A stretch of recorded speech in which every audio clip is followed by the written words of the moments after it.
Assalamualaikum warahmatullahi wabarakatuh. Kembali lagi ke channel Guru Geografi.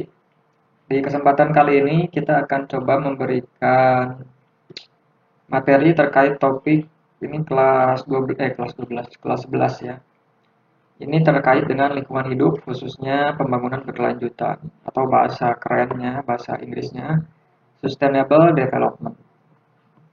Apa sih yang perlu kita pahami? Ini kayaknya materi yang beberapa anak gak suka gitu, tapi nggak tahu gimana, apakah konsepnya rumit atau seperti apa. Kita coba berikan sekilas saja ya tentang konsep dasarnya. Apa sih maksud dari pembangunan berkelanjutan itu? Nah, ini definisinya. Jadi kalian harus paham dulu ya. Ini bisa nanti buat catatan atau di crop silakan aja ya, di tulis ya atau di screen apa ini screenshot ya terserah lah itu. Ini konsep dasar pembangunan berkelanjutan. Ini terdiri dari dua kata kan, pembangunan dan berkelanjutan. Pembangunan itu atau development itu tindakan atau proses pengembangan, pertumbuhan, kemajuan. Kita kan banyak membangun ya, misalkan jalan, bangunan, gedung, rumah, sekolah dan lain-lain. Itu kegiatan pembangunan ya. Negara yang merdeka itu pasti gencar untuk melakukan pembangunan. Buat apa? Ya untuk mensejahterakan rakyatnya gitu. Supaya negara terus hidup dan rakyatnya sejahtera gitu kan. Jadi kalau ada belakangnya berkelanjutan, jadi pembangunan berkelanjutan itu apa? Ini pembangunan yang memenuhi kebutuhan masa kini tanpa mengkompromikan kemampuan generasi mendatang untuk memenuhi kebutuhan mereka sendiri. Nah, bahasa mudahnya sih gini ya. Jadi pembangunan berkelanjutan itu pembangunan yang dia itu harus memenuhi kebutuhan saat ini nih kita, kemudian bisa juga nanti harus memenuhi kebutuhan di masa depan juga. Jadi jangan sampai terabaikan. Misalkan kita menanam pohon apa ya sekarang itu ya, kemudian dipanen. Nah, nanti satu saat anak cucu kita 10, 15, 20 tahun yang akan datang itu tetap harus mendapatkan hasil pembangunan juga gitu. Makanya disebut berkelanjutan. Ya, terus menerus, tidak boleh terputus. Jadi kalau kalian membangun ya kita sebuah negara membangun hanya untuk memikirkan kondisi kehidupan saat ini itu tidak sesuai dengan maksud ya konsep pembangunan berkelanjutan.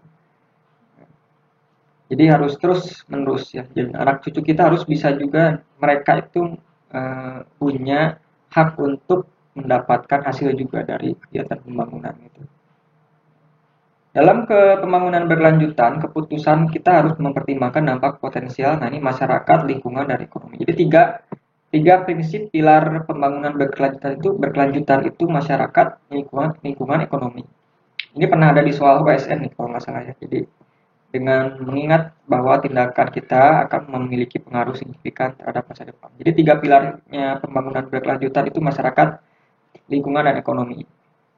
Kalau dijabarkan seperti apa? Kalau dijabarkan ya masyarakat. Jadi ya kita harus pembangunan itu melibatkan masyarakat. Kemudian harus juga mempertimbangkan kebutuhan masyarakat dan membuat masyarakat sejahtera. Itulah maksudnya.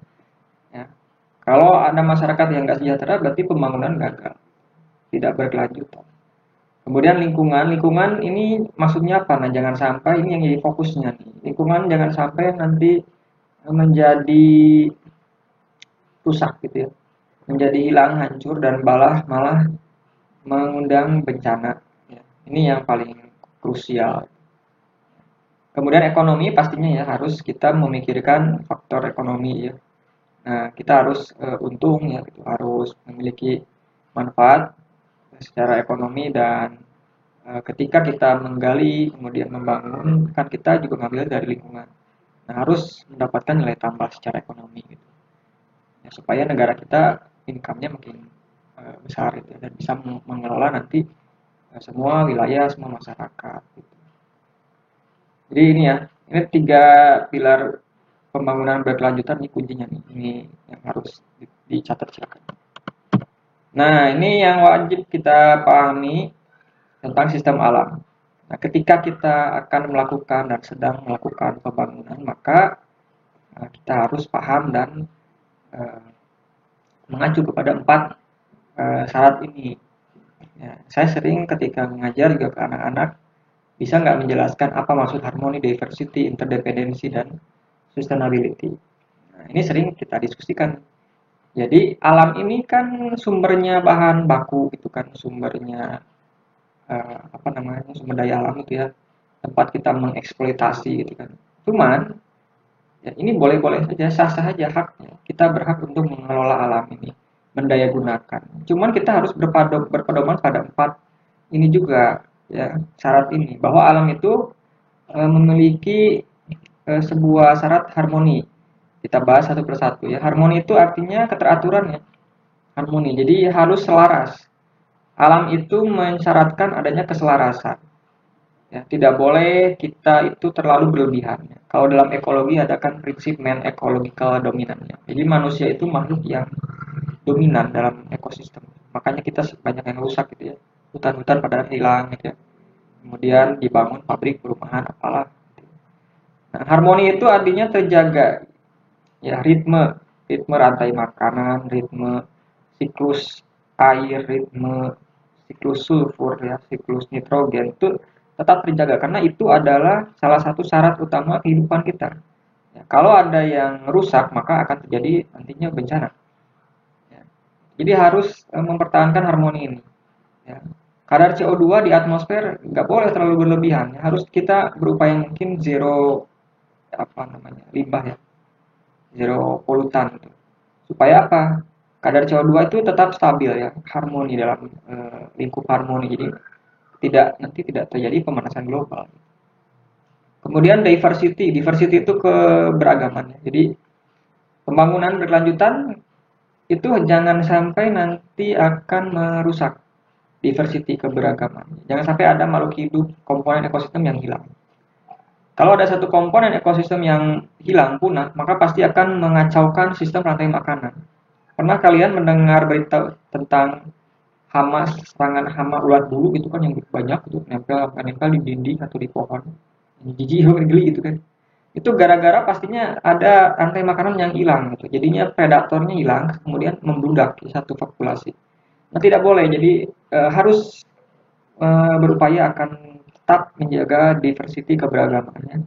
Tidak boleh nanti ada misalkan hewan apa yang hilang dalam satu rantai di sawah ya. Misalkan kalau ada tikus hilang semua, itu nanti predator si ular itu nanti gimana makannya gitu. Jadi harus dijaga. Kemudian interdependensi itu ketergantungan ya. Ketergantungan karena eh, setiap makhluk, setiap eh, manusia itu tergantung terhadap alamnya gitu. Nah, jadi kalau misalkan tidak ada air, gimana coba manusia? Nggak bisa hidup, makhluk hidup yang lain juga sama. Ya. Kemudian predator-predator lain ya, konsumen-konsumen lain itu tergantung juga kan. Ingat ya, ada konsumen tingkat produsen, konsumen tingkat 1, tingkat 2, tingkat 3. Itu piramida ekologi kan. Nah, itu harus tetap terjaga. Tidak boleh ada konsumen satu hilang semua gitu. Tidak boleh. Harus stabil gitu. Karena satu sama lain terketergantungan gitu. Kemudian keberlanjutan. Nah, ini maksudnya ya, alam itu harus tetap ada gitu ya. Misalkan kita menanam memotong pohon jati gitu kan, menebang gitu ya, panen. Nah, harus ada juga bibitnya nanti yang akan menggantikan gitu. Jadi harus terus berkelanjutan. Jangan sampai kita nebang pohon satu tapi kita tidak nanam satu banding nol kan. Berarti pasti akan ada kerusakan. Ya. Sistem alam kita ini sudah didesain sempurna oleh Tuhan. Jadinya dia sebetulnya bisa merecovery ya. Hanya saja apakah manusia yang bisa memotong ya rantai itu ya, perbaikan itu ya. Limbah itu bisa dinetralisir oleh tanah, oleh batuan, oleh air. Hanya saja kalau kebanyakan ya kecepatan pemulihannya tidak seimbang. Itulah yang menjadi masalah di pembangunan berkelanjutan. Jadi paham ini ya, keempat ini, jadi silakan dibuat deskripsi masing-masing aja dengan kalimat sendiri. Yang penting tadi udah dibahas. Nah, ini interaksi antara sistem sosial dan sistem alam. Jadi Kita itu kan hidup di biosfer. Biosfer itu terdiri dari kumpulannya semua. Lokasi tempat permukaan bumi di mana selama ada kehidupan di sana itu masuk biosfer. Nah, manusia kita kan ngambil sumber daya dari alam ya. Anda juga ini manusia gimnosfer. Di sini diolahnya.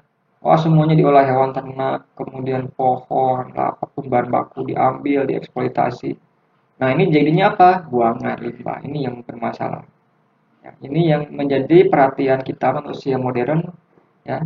Bagaimana mengupayakan diri supaya zero waste itu limbah ya.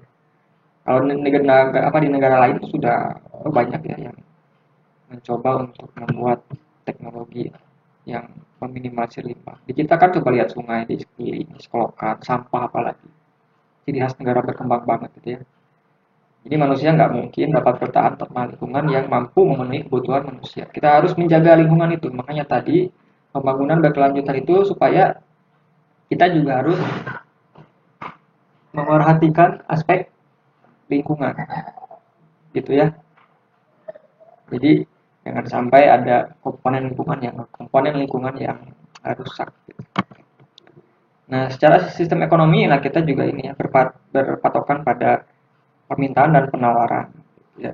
Jadi ekonomi itu mempelajari perilaku manusia untuk dalam mengalokasikan sumber-sumber yang langka untuk memenuhi kebutuhannya. Nah, ini terjadi interaksi biasa permintaan penawaran. Ya.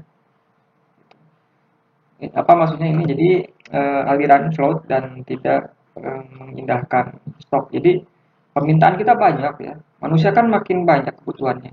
Apalagi yang populasinya kan kita sudah 7, sekian miliar, nanti nambah terus. Nah, sementara supply kita itu di alam itu terbatas.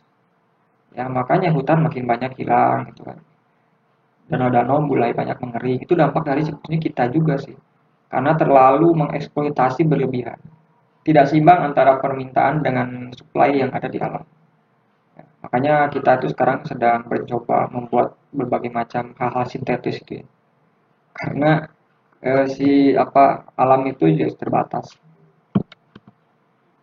Nah, ini ya hubungan sistem alam, ekonomi dan sistem alam. Jadi ini kita ngambil dari alam ya sebagai bahan baku diolah. Ini ada permintaan, ada penawaran ya di dalam sistem manusia. Tapi di sini nanti buang limbahnya ke alam lagi. Ini tidak sesuai dengan prinsip berkelanjutan, tidak berwawasan lingkungan. Nah, pembangunan berkelanjutan itu harus memperhatikan prinsip tadi ya, masyarakat, lingkungan, ekonomi, tiga-tiganya. Lingkungan juga jangan sampai ini udah ngambil dari alam, dibuangnya ke alam juga limbahnya, kan tidak berterima kasih. Nah, itulah yang dimaksud dengan ya prinsip dasar jadi pembangunan berkelanjutan tuh kayak gitu. Kita pokoknya jangan sampai uh, mengorbankan lingkungan juga ya. Boleh memenuhi kebutuhan hidup ya, akan tetapi lingkungan tetap dijaga ya, karena semua oksigen ya, bahan baku daging, kemudian protein, kemudian protein nabati dan lainnya itu dipasok dari alam ya, anugerah. Kita kalau tidak menjaganya itu malu dan berdosa, jadi nggak boleh. Itulah menjadi PR kita sebagai bangsa ya, manusia. Tugas kita, tugas kami guru-guru, kemudian kalian sebagai siswa juga harus paham ya. Nanti di kemudian hari harus menanamkan konsep ini ya dalam kehidupan. Minimal nggak buang sampah sembarangan, itu aja udah cukup sebetulnya. Oke, baik, ini sekian dulu ya tentang bagaimana konsep dasar pembangunan berkelanjutan. Ya, artinya kita perlu melestarikan lingkungan. Boleh membangun, tapi juga tetap harus mengedepankan keberlanjutan, harmoni, ya, kemudian keselarasan lingkungan jangan sampai rusak. Ya, dan nanti mengundang bencana. Ya. Sudah sering banyak fakta ya tentang bagaimana alam itu malah jadi ancaman karena kegiatan pembangunan kita yang tidak sesuai dengan prinsip tadi. Ya. Baik, terima kasih. Sekian dulu. Wassalamualaikum warahmatullahi wabarakatuh.